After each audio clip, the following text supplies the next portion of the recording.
Proxima Centauri is a low-mass star that is part of the southern Centaurus constellation. The star is 4.24 light-years away from Earth. If you had a powerful enough laser, it would take the beam of light 4.24 years to get to the star. When you look up at the star, you are actually perceiving it as it was 4 years ago.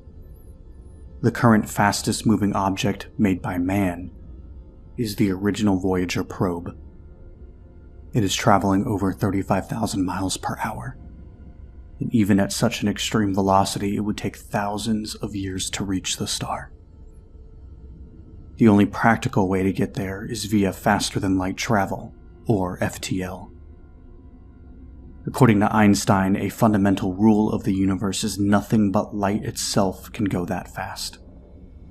The year was 2037, and that was the year we broke that rule, but at what cost?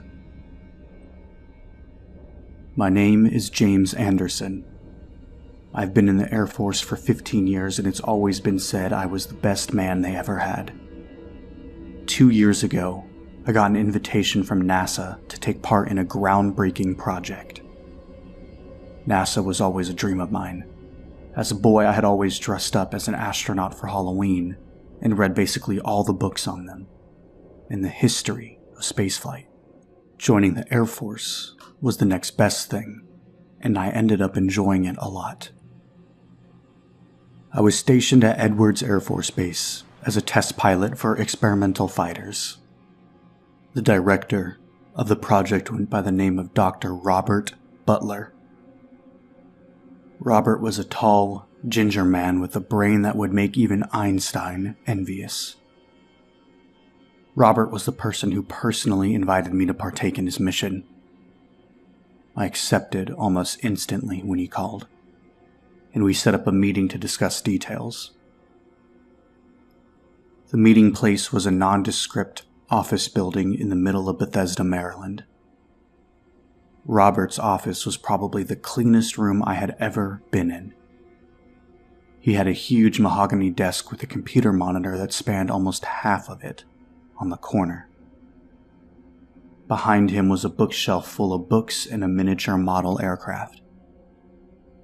A pleasant autumn aroma filled the air from the incense he had burning on the other side of the room. Robert sat me down with a handshake and started. "Hello, James. Thank you for meeting with me today." "Thank you for having me. I'm excited to explore the opportunities in front of me," I responded eagerly. "Let's get the formalities out of the way so we can get down to business. I need you to sign a non-disclosure agreement as this project is classified top secret," he continued. Robert slid me a thick document. As I suspected, it was the aforementioned agreement. I had signed thousands of these in the past, so I knew the drill. It basically said that if you discussed the project with anyone outside its scope, it was considered treason. I promptly signed the document with the expensive fountain pen he had on his desk, half expecting him to leap out of his seat, telling me it was a display piece only. He didn't. Passing the document back to him and returning the pen, I thanked him and asked, "So, what is the groundbreaking project you speak about?" "Are you familiar with the theoretical physicist Miguel Alcubierre?" Robert asked with a curious expression. "I have read about him. He theorized a way to travel faster than light, but the theory was disproved a long time ago," I retorted. Robert sat back in his chair and went on. "What if I told you we recently revised his work and put it into practice?" Another question popped into my head. "Miguel's FTL engine required significant power to function. Nothing in the world can create that much energy." "Yes, James, legitimate question. The scientists at the CERN Large Hadron Collider have been able to find a way to produce large amounts of antimatter. We have produced enough for a trip to Proxima Centauri and back, with a little extra," he answered. "So, you've built a ship?" I asked. "Yes. We're calling it the Trieste, after the submersible piloted by Jacques Piccard that dove into the deepest depths of the ocean. It seemed the most appropriate, Robert replied. I was humbled to be a part of something so much bigger than myself. I would have a chance to shape the future of mankind and affect many generations ahead of me. My heart started beating rapidly as I inquired, "How fast does it go?" Well, according to our calculations, the Trieste has a max velocity of 32.47 times the speed of light, and you're going to be her pilot. He answered, as if waiting for this question the whole time. Before I could ask the date of the flight, he handed me a contract that outlined the whole project. Upon signing the contract, Robert set me up with living accommodations and held out his hand. I shook it and left to move into the apartment he provided for me.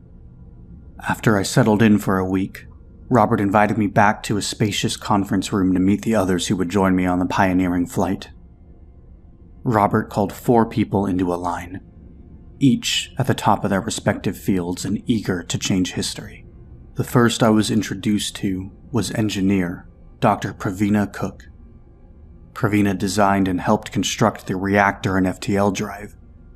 She was a shorter woman, maybe just over 5 feet with long dark hair in her 30s. What she lacks in height, she makes up for in intelligence. The next person I was introduced to was Dr. Haruto Moon. Dr. Moon was the medical doctor. He was tall with short hair and a suit. Haruto was recently in the running to become Surgeon General, so NASA jumped at the opportunity to invite him. Then I met the chief scientist, Dr. Elizabeth Murphy. Elizabeth was one of the most beautiful women I've ever set my eyes upon. Her eyes were like diamonds. My gaze was transfixed on her smiling face before the man next to her cleared his throat. I snapped out of it and shook her hand and his. The man was the commanding officer of the Trieste, Colonel Edward Thompson. Thompson didn't look anything like the colonels I've worked with over the years. He was short and thin, so not very intimidating. I showed him the proper respect nonetheless. Before our handshake was finished, he leaned down to my ear and whispered, "I saw how you looked at Elizabeth. That's not what this mission is about. So if you would kindly keep your dick in your pants, this will all go ever so smoothly." I nodded before joining him in the line. Robert handed us each a glass of champagne and gave a toast. "To new horizons." We all clinked our glasses and socialized. The next day was orientation. We all met in the same conference room. It was that day I finally got to see the Trieste. Although it was only a render on the wall, it looked like I was looking at the real thing. At the front of the craft was a large spherical command structure, probably where we controlled everything. Behind the sphere was what looked like a communications array. Then there was the reactor sandwiched between 2 vast rings. The rings were the main component of the FTL drive. Behind that, at the direct aft of the ship, were the main engines for standard propulsion. Flanking the reactor were 2 cylindrical tanks for the fuel. One had antimatter, and the other tank contained matter. Those 2 substances emit vast amounts of energy when combined. The reactor controlled that and converted it to energy. Robert began by explaining why he chose Proxima Centauri. As you may already know, Proxima Centauri is the closest star to Earth other than the Sun. This makes it an excellent candidate for this project. That's not the only reason we chose it, though. For a little over 40 years, that star has been emitting bursts of ultra-high energy radio waves. When analyzed, the signal is random in nature, basically bursts of static. Don't stars emit all kinds of waves? I questioned. Yes, James, you are correct. The remarkable thing about these ones is they happen every hour on the dot. If that wasn't strange enough, every burst is completely identical, he continued. The room fell silent as everyone was in a state of shock. Robert chuckled. That was my exact reaction. Your task is to travel to the star and use the equipment you bring along to study it, and find out what causes the signals. I smiled when I saw the joy in Elizabeth's face. Stars were her area of study. Robert began answering more questions we had. Some important particulars stood out to me. The Trieste is still under construction in orbit. It will take 1.5 months to reach the star at max speed, and we are scheduled to depart in 1 year after vigorous training. Our orientation ended, and I went home. NASA put my body to its extreme upper limit over that year. I had never been tested like that, not even during my time in the Air Force. For one of the simulations, they put me in a chair attached to a spinner that spun incredibly fast to simulate G-forces. Another time I was put in a chamber for several hours under high atmospheric pressure to see how I responded to the change. After many tests like this, me and my shipmates were ready to go. The launch day had arrived. This was a top-secret mission, so the trip to the Suez rocket that would take us up was oddly void of reporters. I didn't have anyone to say bye to, which was one of the reasons I was selected, as there was every chance the ship could just explode. The Suez rumbled to life as it violently carried us up. I had never been so uncomfortable in such a comfortable seat. Eventually the rumbling stopped, and I felt without weight. Moments later, Elizabeth screamed with excitement. "Look!" I watched out the window. Before me was the Trieste in all her magnificence. It was surrounded by the scaffolding used to help in the construction. The capsule docked with the ship, and we boarded. Before me was the command center, and the finest technology that humanity had to offer. At the front was a single grand console, my console, used for navigation. The ship oddly had gravity, although I didn't know how it worked. I hiked across the spacious room to my console, so I could examine it. To my left was a small joystick like you'd find on an arcade cabinet. It was used to control the reaction control thrusts that steered the ship. There was also a camera system there, so I could see where we were going. Directly in front of me was an extensive celestial map, so I could see where we were in plot courses. Overlaying the map were the controls for the FTL drive, which were simple. Pravina handled the complicated aspects naturally. Finally, to my right was a simple throttle for the main engines and a multifunction display for factors like power levels and velocity. Colonel Thomas shouted, "All right, everyone, to your stations!"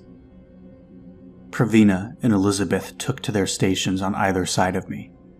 Elizabeth's station slowed full access to the full suite of sensors and scanners installed on the ship. They allowed her to study the star. I don't know how to explain Pravina's console, as it was too complex for me. My job at the moment was to make sure what the navigation system was aligned and that the engines were ready to fire, so we could head out. We spent a couple of hours preparing as the scaffolding around the ship was taken away. Robert called over the radio. "All right, everything looks good from our end. Proceed whenever you're ready." "Thank you, Robert. We will contact you when we are in position to go light speed," replied the colonel. "James, take us out," he ordered. I tapped on my console. Firing up the engines and the ship gained speed. We could not perceive it due to the artificial gravity. The ship needed to be far from Earth in case of disaster. If the ship were to go up, it would be the equivalent of 500 megatons of TNT. The engines were incredibly powerful. On one camera, it gave me a view behind the ship, and the Earth was visibly getting smaller. Eventually, we got out of range. I cut the engines and let the Trieste coast. "We're in position, sir," I informed Thomas. He relayed the information to Control. "This is it, people. Charge the rings, James," he instructed. I started the charge sequence and the ship began to hum as the rings roared to life. Looking at the readout, it read 2 minutes to charge. 2 minutes to charge!" I shouted excitedly. There was an atmosphere of anxiety and excitement. Nobody there wasn't worried. My panel turned green as the coils finished charging. The colonel knew this and had a seat. After the click from his harness, he addressed the crew. "Whatever happens, you all have done this country proud. James, engage." I had the biggest smile on my face as I nodded, and did as instructed. We heard a loud burst of energy. Colors dazzled our eyes as we gazed out the front window. What followed was an unnerving silence. I came to my senses and studied the panel in front of me. "Holding steady at 24.5 C. We're stable," I exclaimed. A wave of relief washed over all of us before we started celebrating. What I saw out the window is hard to explain. It was like we were flying through a blue tunnel of light. Pravina promptly checked the drive for any issues. She found none. We all congregated in the mess area for a meal, while Dr. Moon examined himself and the rest of us for any negative effects of our transition to light speed. To his amazement, we all looked perfectly healthy. Dinner was disgusting freeze-dried chicken, or what looked like chicken and tasted like rubber. Despite the horrible cuisine, we were all happy as could be. To us at the time, we just made history. It was the life goal of every human being, and we were proud. Soon it was time to sleep for the long trip. Thompson ushered the crew into the sleeping chamber, and we got into our respective pods. The pods were programmed to wake us up 5 hours before we reached Proxima Centauri.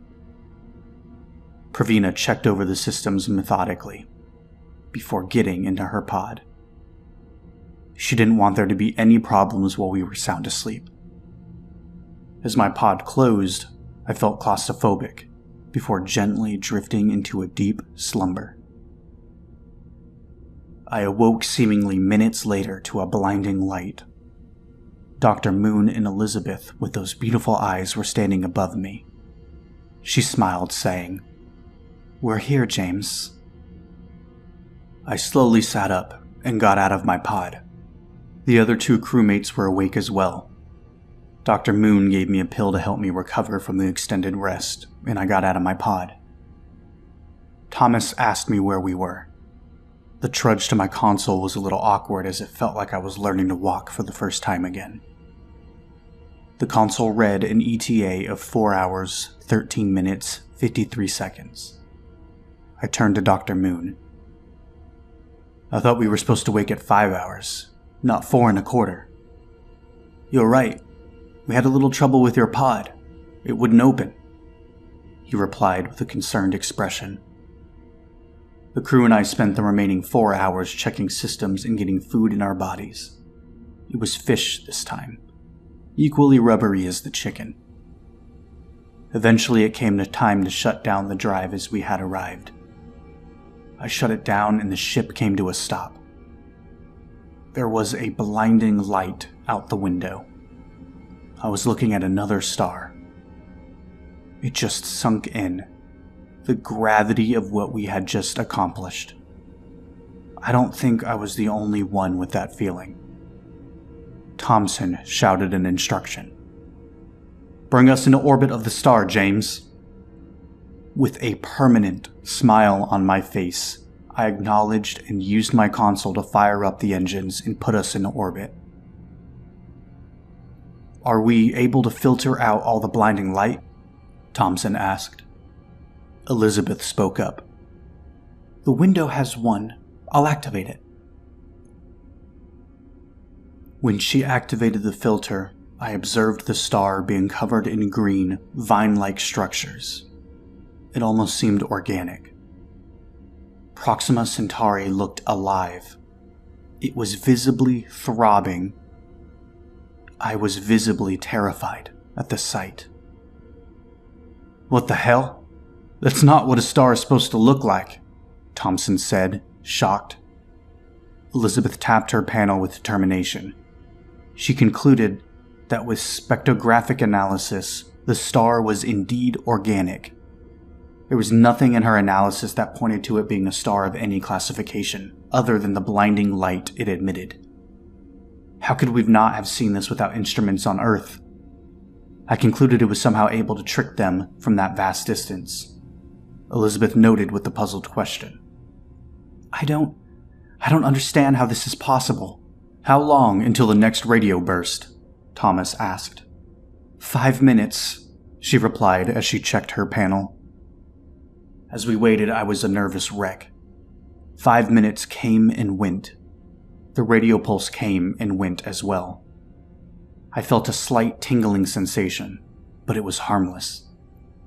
We were monitoring the signal, and it was the same as previously recorded pulses, according to Elizabeth. "What do you make of all this, Dr. Moon?" the colonel asked, without diverting his gaze. Moon didn't respond. I could hear soft, high-pitched wheezing coming from his direction. The colonel noticed too and turned around. Dr. Moon was completely motionless. Assuming he was just daydreaming, Thompson shouted, "Dr. Moon!" What happened next was the most disturbing, frightening thing I've ever witnessed, and that's saying something coming from a soldier like myself. Moon started convulsing violently before slowly changing into something. His arms, his legs, his fingers, his toes, his neck all grew to double their length. Sharp teeth descended from his gums and existing teeth broke into sharp points. His jaw, his fucking jaw, disconnected from his skull, giving him a gaping, terrifying maw. One of the panels behind him gave me a reflected view of his back. His back split apart, exposing his spine with each vertebrae having long, jagged spikes protruding from them, like a dinosaur. The same sort of spikes were also protruding from all joints of his body. His skin turned a dark green color and was now ripped, exposing bone and a powerful muscular structure. There was nothing recognizable left. I sprinted at Elizabeth and grabbed her arm as we raced to safety. Pravina followed, but Colonel Thomas, rest his soul, wasn't so lucky. Moon, or what we thought was Moon, lunged at him with a high-pitched, unnatural screech, thrusting both arms into the colonel's chest, aided by the spikes that grew on the knuckles. Thomas didn't make a sound. He just went limp, with his arms dangling below him. His motionless body was lifted off the ground. I winced with horror. There was an explosion of blood and gore as the creature separated its arms, ripping already deceased Colonel Thomas in half. His blood-soaked insides were scattered all over the room. In all my years of military service, I've never seen something even remotely more disturbing. With no time to mourn our fallen comrade, we moved into the mess and closed the door, locking it. The two girls were sobbing. None of us wanted to talk about what just happened. or what could have caused it. "We need to kill it," Pravina noted, still sobbing. Nobody ever guessed to pack weapons on this ship, as it was a mission of exploration and this occurrence would never show up in any manual. The three of us collected ourselves and I cracked open the door. Moon was pacing the room and noticed me. He produced another loud screech and charged me. I got back inside just in time, and he started banging on the door relentlessly. "Try and find something I can use as a weapon," I said frantically. "We may not need one. The main airlock is the room with it. There is a console in the communications room opposite this door that can open it," Pravina said, still shaken with fear. I opened the door and the creature was in the middle of the room, standing above the colonel as if it was admiring its latest kill. I threw a piece of metal past it and the creature jumped at where it hit the ground. I gathered up all the strength and determination I could muster and bolted for the communications room door. The creature saw me and got within inches, but I made it and sealed the door behind me. Moon, as if he knew what was about to happen, pounded much louder than before, almost desperate. I used the auxiliary console to increase the pressure and blow out the airlock. The environment outside the door sounded like a wind tunnel. The pounding ceased. I could hear it frantically claw at the ground before a loud puff sound as it flew out helplessly. I resealed the airlock and pressurized. Upon opening the door, both the creature and the colonel were gone, with deep claw marks in the ground and around the airlock. To my horror, I looked up and it had completely trashed the command deck. All the consoles were destroyed with no way to use them. We were dead in the water, with no way to control the ship. I called the girls out as it was safe. They both took on my shocked face when presented with the carnage. "Can we activate the drive from the reactor room?" I asked Pravina. "Yes, but we would have no navigational control," she replied skeptically. With haste, we made our way to the reactor control room. The room was dissimilar from the rest of the ship. It had an industrial design. Pravina did her magic to try and charge the rings before another burst. There was no way to know which one of us would change into that thing. Her fingers tapped away at an inhuman pace. She froze. No, Pravina screamed. "What?" Elizabeth and I responded in unison. "The rings aren't charging. The creature must have hit one when he flew out of the airlock," she said, with a defeated look on her face. I felt as if the entire universe was trying to kill us. The three of us went to a window. We were shocked to discover that there was a deep gash on the side of one of the rings. That meant the only chance we had was the main engines.